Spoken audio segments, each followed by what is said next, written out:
It was never an accident. It was deliberate, cold, measured, in the stillness of a marble-clad mansion, beneath the soft glow of a crystal chandelier and the steady heartbeat of an antique clock. A steel safe stood open inside the master's study. Neatly stacked bundles of cash sat inside like silent witnesses, flanked by gold chains and diamonds that caught the light with dangerous beauty. He knew she would come. He knew the timing down to the second. Alexander Ashworth twice. A millionaire and infinitely cautious stood, hidden just beyond the archway, his presence swallowed by shadow. His gaze was sharp, calculating, not fueled by rage, but by expectation.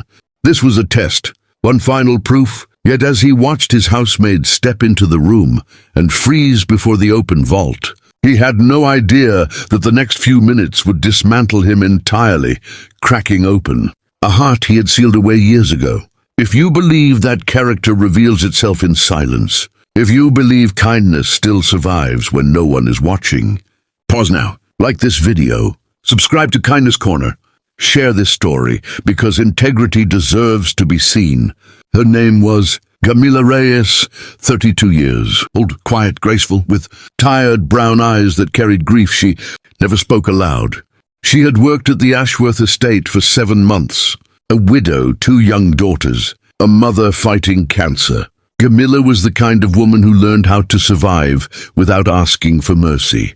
Every morning before dawn, she arrived with her hair tied neatly back, slipping into her modest uniform and beginning her work with discipline and silence. She never complained, never lingered, never drew attention. To most people, she was invisible. To Alexander, she was unsettling. His entire life had been shaped by betrayal. Friends who turned greedy, employees who stole, a wife who left with half his fortune and none of the guilt. Trust to him was a liability. Something foolish people gave away. And Camila, she didn't fit the pattern. She never asked personal questions, never flattered him, never showed curiosity about the wealth surrounding her. Her background checks were spotless, almost too spotless. That purity disturbed him, so he planned the test. On a Wednesday morning, just before Camila's routine cleaning of the study, Alexander ordered the safe left open, cameras disabled, guards dismissed. No witnesses, no excuses. He wanted to know who she truly was. At 8:42 a.m., Camila entered the room. She took 3 steps before the light reflected off steel and stopped her cold. Her eyes widened, her breath stalled. The open safe. She glanced toward the hallway. Silence. No footsteps, no voices. Alexander's pulse thundered as she moved closer, slowly, carefully. Her hand hovered above the money, but never touched it. Instead, she pulled out her cleaning cloth and gently wiped the edge of the safe, careful not to disturb a single bill. Her movements were precise, professional, controlled. Then, something unexpected. Camila reached into her pocket and removed a small, worn photograph. She placed it beside the stacks of cash. 2 young girls smiling beside a frail woman in a hospital bed.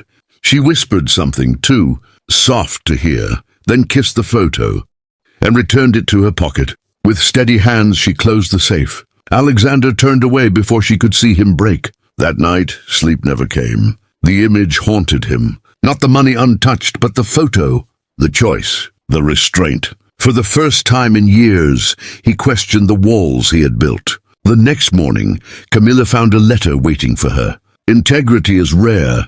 Peace is rarer. You gave me both. Inside was a signed blank check. Camila collapsed into a chair, tears falling freely. For the first time in years, hope felt real. And when Alexander visited her home days later, not as an employer, but as a man learning how to trust, he knew something fundamental had changed. Some tests don't reveal weakness. They reveal humanity. And sometimes the richest reward is learning that goodness still exists. Alexander hadn't been inside a modest home in years. Camila's house sat on a narrow street lined with uneven pavement and aging trees. Paint peeled from the fences. Children's laughter echoed between homes. It was nothing like the silent luxury he lived in, yet something about it felt warmer. When Camila opened the door, she froze. "Mr. Ashworth." "Alexander," he corrected gently. Her daughters peeked from behind her legs, curiosity winning over shyness. The older one, Sophia, stepped forward first. Mum, is he your boss? Camila swallowed. Yes, but he's also our guest. Alexander smiled, a real one, unfamiliar to his own face. Inside, the home smelled of rice and soap. Crayons littered the table. Medical bills sat neatly stacked in a folder on the counter. For the first time, Alexander saw the weight Camila carried. They talked for hours. About life, about loss, about fear. He learned her husband had died in a construction accident, that she worked nights cleaning offices before the Ashworth job, that she skipped meals so her daughters wouldn't feel the strain. And Camila learned something too, that behind Alexander's wealth lived a lonely man who hadn't been hugged in years. When he handed her the documents for the house purchase and medical coverage for her mother, Camila tried to refuse. "I didn't do anything to earn this," she whispered. Alexander shook his head. "You did everything." That night, as he drove home, something unfamiliar filled his chest. Peace. Months passed. Camila flourished in her new role. Her daughters laughed more. Her mother's treatments showed progress. The fear that once haunted her nights slowly loosened its grip. But change always attracts shadows. Rumors spread among staff. Whispers of favoritism, accusations. One evening, Alexander was presented with falsified reports, documents framing Camila for theft. Old instincts screamed at him. But this time, he didn't react with fear. He waited. He investigated. And the truth emerged. It was another employee, a desperate man trying to escape debt. Alexander faced Camila that night, not with suspicion, but with certainty. "I trusted you once," he said, "and I will again."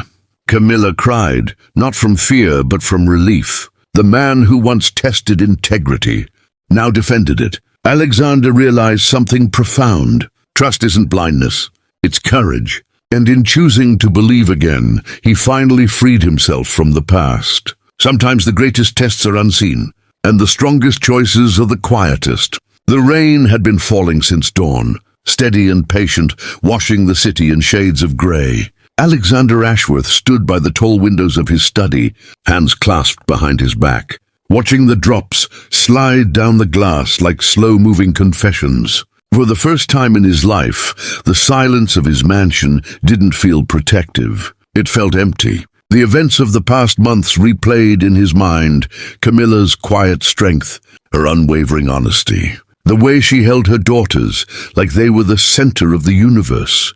She had changed the rhythm of his world without ever trying to. And now he faced a truth far more terrifying than betrayal.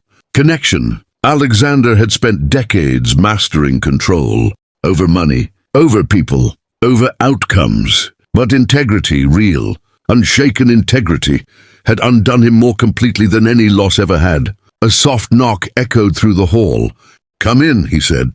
Camila entered, rain clinging to her coat, her hair slightly loose from its usual neat bun. She looked different today, lighter yet thoughtful. "You wanted to see me?" she asked. Alexander gestured to the chair across from his desk. "Sit, please." She obeyed, her posture respectful but calm. No fear, no defensiveness. That alone told him everything. "I'm resigning," Alexander said quietly. Camila's breath caught. "What?" "I'm stepping back from the estate. From the company. I've appointed a board. Everything I built. It no longer needs me the way I once thought it did." She searched his face, confused. "Why are you telling me this?" "Because you are the reason," he said simply. Camila shook her head. "I didn't do anything special." Alexander smiled faintly. "That's exactly it." He stood and walked to the safe, the same one that had started everything. He opened it, revealing the same wealth, unchanged and unimpressive now. "I spent my life believing people were only as good as their opportunity. To betray you," he said. "You showed me something different. You showed me that character doesn't need an audience." Camila's eyes filled with tears, but she remained silent. "I tested you," Alexander continued, his voice heavy with regret. "And in doing so, I tested myself. I failed that test long before you ever walked into my home." He turned to face her fully. "I don't want to live behind walls anymore." Camila stood slowly. "Then don't," she said softly. "But don't disappear either. The world needs men who learn." There was wisdom in her words, earned, not taught. Weeks later, Alexander did something no one expected. He sold the mansion. The proceeds funded a foundation, the Silent Choice Initiative, dedicated to supporting single parents, domestic workers, and caregivers who upheld integrity in unseen places. Camila was offered the position of director. She hesitated. "I never went to college," she said. Alexander smiled. Neither did integrity. The opening ceremony was modest. No press, no speeches dripping with ego, just stories. Camila stood before a small crowd and spoke, not as a maid, not as a victim, but as a woman who had been tested by life and chose honesty anyway. "My daughters watch everything I do," she said. "I want them to grow up knowing that who you are when no one is watching matters." In the front row, Alexander listened, proud, humbled, changed. Later that night, Camila returned home to her daughters, asleep on the couch. Homework spread around them. She tucked them into bed and paused, watching them breathe. Her phone buzzed. A message from Alexander. "Thank you for saving a man who didn't know he was lost." Camila smiled through tears, because the truth was simple. She hadn't passed a test to gain wealth. She had lived with integrity to protect her soul, and in doing so she changed a life. Not with grand gestures, not with speeches, but with quiet choices made when no one was watching. If this story moved you, like, share, and subscribe to Kindness Corner. Comment below, what would you do if no one was watching?